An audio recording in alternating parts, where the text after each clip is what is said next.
Good evening now. It is now evening. I believe this is the final session of the day. So I want to thank all of you for your resilience and for your patience. And I also want to take this opportunity to thank all of the previous speakers. This has been an amazing day for this summit. There's been so much, yes. There has been so much critical information shared, so I'm excited about what tomorrow has to offer. But for this session, we will be talking specifically about investment opportunities with the beyond the trade area, but investment opportunities on the continent. And so with us today, we have Shakira Motan. She is the Trade Commissioner of the South African Consulate. And we also have the Honorable Ben Okoye, who is the Consul General of the Nigerian Consulate in New York. So we are very thankful and grateful to have you here with us. So I know we've gotten a lot of information over the course of the day, and so you're looking for specifics. What are the investment opportunities? We want people to walk out of here with a good sense of what they can be working toward, what the opportunities are, and how they can prepare and take advantage of those opportunities. So I want to give both of you an opportunity to introduce yourselves, and also just to give an overview of your work, and from your view, what the existing opportunities are. And we will start with you, Shakira. Okay. Thank you very much. My name is Shakira. I guess a lot of you know me by now. I have to say thank you again to Toyin. I was present last year in Arkansas, and it was such an amazing inaugural event. I was so impressed by it. I never imagined that she could have improved on that, and that is what she did this year. The content was just wow. I found it so informative, even for myself as a South African, learning the nitty-gritty about the Afrexim Bank and the Continental Free Trade Agreement in detail. It is such an exciting time for us as Africans to be involved in this union and coming together and competing on a global scale with the rest of the world. And so thank you again. I have to say I'm a little bit disappointed because I gave her a 60-page slide and I said, this is what I'm going to be presenting. And unfortunately, I'm not able to present, but I will speak, so I may be a bit all over the place. And I wanted to, at first, respond before I go into details to Colonel. We were debating with each other during lunch break, and the debate has continued. And, you know, I have a bee in my bonnet now, and I'm not supposed to do tit for tat, but I would like to. So I'll start. I'm very happy that he mentioned the notable investment announcements, particularly in South Africa. He mentioned Amazon Web Services that it's expanding on a large scale. They made this announcement. They'll be starting in 2020 with 3 centers for cloud storage. And they've had 14 years, actually, in the Western Cape. He mentioned Ford, that has increased their workforce or announced to increase their workforce by 25%, ramping up production in Pretoria. He didn't mention the recent announcement by PepsiCo to acquire a major South African manufacturing brand called Pioneer Foods. And something very interesting for us based in Chicago is that, and it was announced 2 years ago, this is more in the export of US services. We have an agreement with a company that is regarded as a disruptor in the industry. It's called LanzaTech. It's a technical license agreement where we will use their technology to convert waste to ethanol, and that's going to be a huge plant in Mpumalanga. So I kind of defer in terms of the opinion on South Africa, as well as the number of US companies. I have quotes from people, the CEO of Land of Lakes, in terms of their bullishness about not just South Africa, Africa, and we have a host of US companies using South Africa as their headquarters. But I just wanted to talk about the issue of the credit card fees. And you know, we have a national credit regulator, and they have been tasked to investigate the fees that are being charged, the banking fees. They're supposed to be setting limits. And we have lots of agencies that have been established to check on private sector. Besides that, You mentioned the safety issues, and I have a headline saying 9 killed, 39 wounded in weekend shootings. But that's from CBS and last weekend in Chicago. So I think that we have this challenge all over the world. It's not just unique to certain countries. And then we spoke about corruption. I think that, again, we have lots of challenges all over the world. I know that there are these investigative journalism task team that focuses on different countries, and there's a lot of announcements recently about small island countries used as offshore destinations for many US companies. So this is something that we are encountering globally. But in South Africa, we have a very active media, and they are the watchdog of society. And that's why a lot of the things that are happening are out in the public, because the public has a need to know what's happening, as well as the need to know what government is doing structurally to focus on changing the sluggish growth rates and the high unemployment rates. And when we speak about opportunities, today we've heard a lot of information, we've had a lot of stats in terms of population growth rate, dynamics growth rates, GDP per capita, comparisons. But I think that what was missing and what I have and that is available in the public domain, it's actually a list of projects, investment pipeline projects. This is on the website of InvestSA, www.investsa.gov.za. And it focuses on those sectors that are of key priority to South Africa. Those sectors that focus on labor absorption, manufacturing activity, and infrastructure development.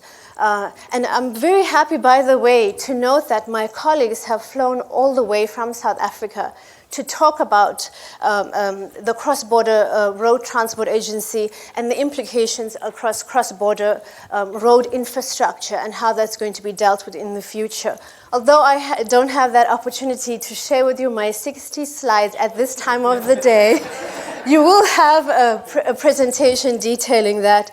And you know, the sectors that we focus on are so diverse. We have a very diverse export basket. We also have a very open economy, but we're focusing on advanced manufacturing, on the fourth industrial revolution and what the implications are for South Africa and the different industries. We're focusing on green and renewable energy. We've just updated our integrated resources plan, changing the allocation in terms of increase in green energy, increase in gas, reduction on dependence on coal. Mention was made of Aspen Pharmacare, which is a huge pharmaceutical company. We have many projects in the pharma industry.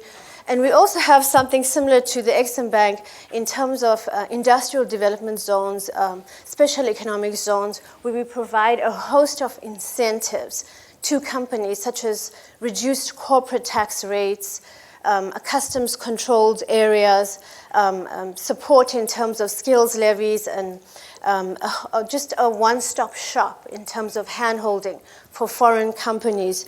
And that encompasses the various sectors, like the automotive sector, which is concentrated in Pretoria and in the Eastern Cape, the agro-processing sector, and many others, key sectors, of which, because of time, and you see I have many papers around me because I have so much that I want to say. So because of time, I can refer you to the website, which highlights those different industries and the opportunities that lie therein. Over and above that, we've also got a map of our country, the provinces, and the strengths in each industry in terms of, in each province, in terms of those industries, and where our special economic zones are and what you can do. We always market South Africa as your partner when entering into the rest of Africa, because South African companies are known for their experience and expertise. And indeed, we have done exceptionally well in 2010 when we had the World Cup. We hosted the FIFA Soccer World Cup.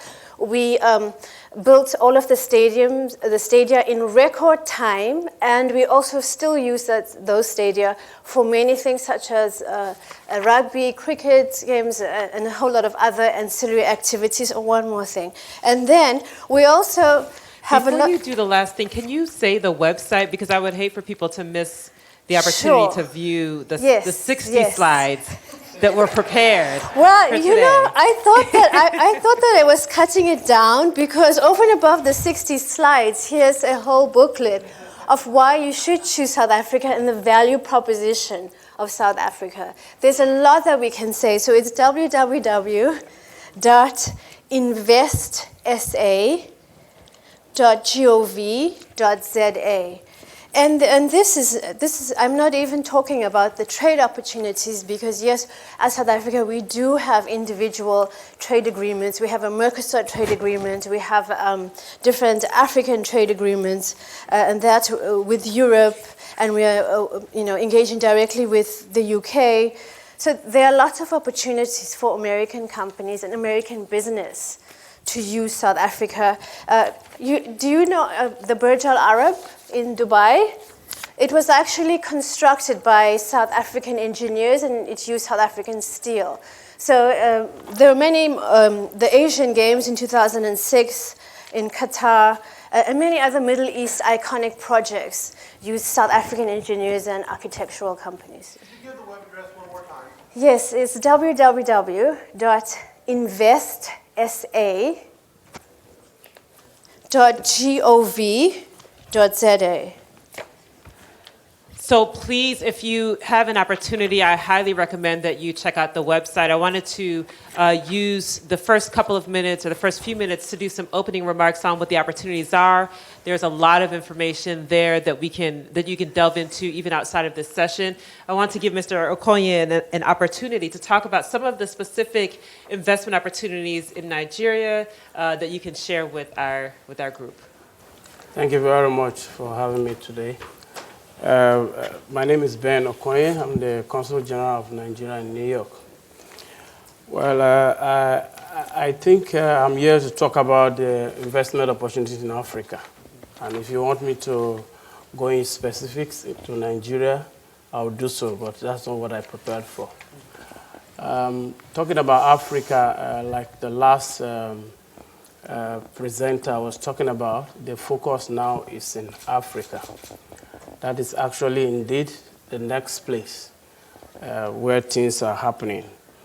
And Africa actually is increasingly becoming attractive because a number of governments are beginning to do things differently and repositioning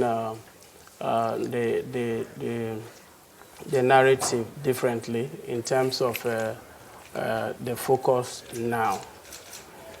Particularly in Nigeria, the issues about in the political landscape, the issues about the social investments in terms of infrastructure, in terms of the ease of doing business, and taking advantage of the opportunities that exist, outside the shores of Nigeria. And the areas like agriculture, for example, we're beginning to look at it critically as a way of business. In the past, people look at agriculture as just at the level of subsistence, but now it is a business for everyone. And government is beginning to divest in those areas, and a lot of incentives being provided. So as a result, that's beginning to attract a lot of investment. And the aspect of agriculture, in Nigeria now, is one of the most employment generating sector in the economy. So the incentives in that area is enough to attract any investor into Nigeria. Beside the population we have, you are aware Nigeria population is is a big attraction for any investor. When we're talking about business, we're not talking about just doing business. You are doing business to have return on investment. So in that aspect, in Nigeria is where you could count on. I was also very surprised when the figures were counted. I wasn't saying Nigeria, but the truth must be told. If you want to really have a return on investment, you must go where the patronage is there and the opportunities are there. Africa have those opportunities at the moment, and the competition is there. The world is turning to that direction, and it is important that we begin to take it seriously. In Nigeria specifically, in aspect of natural resources, there are a lot of it. We're endowed in it. Is it in gold? Is it in coal? Whatever. Those areas are untapped. Talking about arable land space, uncultivated, agriculture is vast. You can always have opportunity in that aspect of it. Then coming to manufacturing too, the opportunities are also there in specific terms. And oil and gas were also very, very, very, there are potentials in that area also. So to summarize, major areas you could focus on in terms of taking advantage of investment in Nigeria and most African countries. You have oil and gas, in agricultural sector, the manufacturing available for you to tap in. Let me stop there for now. Awesome. Oh, I just lost my notes. That's very helpful. I think we heard a few key sectors, thank you very much, for investors to be able to take advantage of from both of you. So advanced manufacturing sector, agriculture, renewables, green energy, green technology, oil and gas, arable land, which is a huge industry where there are opportunities, and then natural resources. So these are just some of the investment opportunities that exist. The question that I have is specific to what investors would do to prepare to take advantage of these opportunities. So can you go over maybe 2 recommendations or 2 pieces of advice that you give potential investors when you're showing them the different opportunities to invest on the continent? How do they prepare? Okay. You're talking about Nigeria in specific. Let me talk about the requirement of power generation.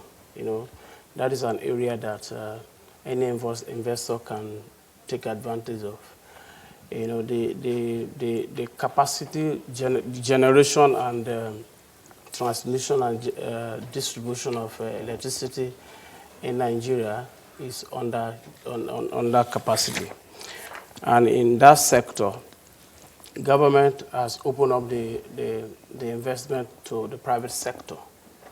And investors have the opportunity to take advantage of that. That's one key area.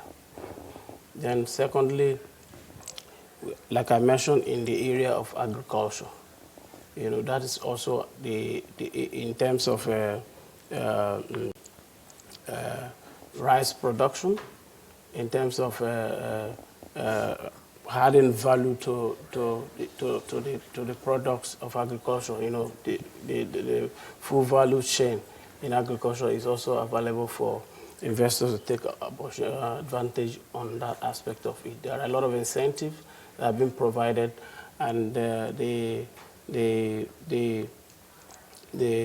Nigeria Investment Promotion Commission is actually been mandated, to provide a number of incentives in that aspect of it. Regulatory agencies are very favorable to investors in that aspect of it. Then apart from agriculture, you can talk about the natural resources, the mineral resources in Nigeria. A lot of them, they could take advantage of it. So those are specific areas that I can't mention that people can take advantage of. Awesome. Shakira, can you talk about or give 2 examples of what investors can do to prepare for the sectors that you outlined? What are the 2 top things that you advise them? It's two, but I will go through the details. I think if we use the example, if you're an American investor, don't just listen to us, which is the South African department. There's a host of American expats living in South Africa who can attest to the ease of living in South Africa, the benefits, the infrastructure available, the schooling, and there are also many consultants who can assist with that. Over and above that, speaking to us at one of the departments is the one-stop shop, Invest SA, that has partnered with the different provinces in South Africa to hold the hand of the investor in terms of all of the regulatory aspects, in terms of setting up admin, utilities. And then over and above that, why would you look at South Africa and why would you look at those sectors? Because yes, we don't hide the weaknesses or the challenges that we are experiencing. What we do is we set forth initiatives in terms to improve. For example, in terms of how do we improve our ease of doing business, and then we can talk about what we're doing. So what government has done so far in terms of starting a business, previously we went up there in terms of how easy it is to register your business, and now you can register a company in a day using self-service terminals. There's an online search portal for company names. We have a Companies and Intellectual Properties Office. It has implemented mobility apps, so we're trying to be modern and in touch with technology. We have a platform for businesses to register the Workmen's Compensation Fund and the Unemployment Insurance Fund. So there's so many things, even in terms of registering a property. We're moving to an online property registration system, online checking system. And then we have a preferred trader program, joint inspections and joint adopting new customs legislation. We also have, in terms of taxes, we have our e-filing systems. We would like to improve the transparency of information and documentation. We're making progress towards reducing the time taken for our value-added tax audits. And I can go on and on in terms of what we are doing to address those challenges that we've identified in South Africa. So it's kind of two things, but yes. So, and over and above that, besides on a federal level, we have such a good relationship and coordination on a provincial, which is a state level. And we work closely together with our colleagues in the state to ensure that our foreign investors are well taken care of. And where we can't assist, we're always coordinating with them. So, but don't just hear it from us. You can hear it from fellow, for example, US expats enjoying their lifestyles in South Africa. It's always good to get that firsthand account from people who are on the ground. So I completely agree that that is excellent advice. Survey the people who are actually living and working there and taking advantage of the opportunities. I think for our last question for both of you, we will be back here next year. Maybe not in Chicago, but we'll see. But we'll be having a conversation about investment opportunities. What will that conversation look like? What will be accomplished between now and next year at this time that speaks to the investment landscape on the continent? So I'm very glad Colonel mentioned our investor summits that our new president has been holding. And that happened, but we also have a lot of global trade-related trade shows. And in fact, some of my colleagues here in Chicago have visiting South Africa regularly and have just returned from a visit. I think Robert can speak about that, where they take US businesses, Chicago businesses to South Africa to participate, for example, in Africa Health and many other industry-specific events. But in terms of investment and investment opportunities, we are going to have in November already, again, another investor summit, and that will be 5th to 7th November in South Africa, because we realize that the key to getting and attracting more investment into South Africa, which is so important to reduce our levels of unemployment, is to have constant engagement with our stakeholders to tell them about what's happening in South Africa, to be open, to be transparent, and to showcase the opportunities that are still available. We also, one of the sectors I didn't mention is the business process services. We have an investor conference and awards happening in November in Durban as well.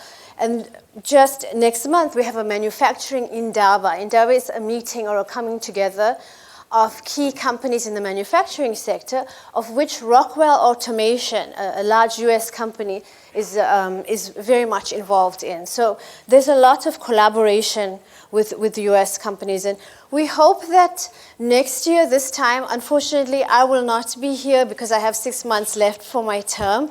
But next year, this time, we hope that we would have addressed those issues in terms of our state-owned enterprises, such as South African Airways, and such as also our energy challenges and our electricity regulator. And we hope to have far more investment than we currently have in terms of green energy. So, thank you. Mr. Okoye, any? Yes, thank you very much. Maybe I would like to say that next time, those who have taken advantage of Nigerian businesses or investing in Nigeria should be able to come and testify about investment policy protection in Nigeria. The government has taken some measures, to protect investors, that will take advantage of the opportunities out there. When the last speaker was talking about issues about ownership and all that, the law that is put in place now guarantee, investors to have ownership, 100% ownership, except some negative items that are not allowed in that aspect of it. Apart from that, we also issue issues of special incentives that will continue to encourage them to do their business in a very conducive environment. They will also have issues about return on investment, transferability of their capital, and returns. Those regulations have made it so easy that you can also get your money to wherever you want to, And then apart from that, we also have the issues that has to do with an alternative dispute resolution, in terms of where there are issues, in terms of default and all that. You have alternative international arbitration measures so that you can have you're comfortable to do your business at every point in time, and you will have return on investment without these bottlenecks here and there before now. Thank you very much. Thank you. So it sounds like we have a lot to look forward to next year and a lot of reports that will be coming from the work that is taking place this year. So with that, let's give our speakers a round of applause. Thank you so much. Can I say one more thing? Yes, it's okay. Sorry, I also wanted to share just some stats. I have something by FDI Markets. It's the Ernst & Young's Africa Attractiveness Report 2018. The top 15 countries by FDI projects, and it refers to 2017. South Africa is sharing it with Morocco, but we still have the highest number of FDI projects in 2796. That's the same as Morocco. And then there's one more thing. I wanted to read this. This is a quote from Forbes, and it's by an American commenting on reasons why to invest in South Africa. And I found it a bit funny.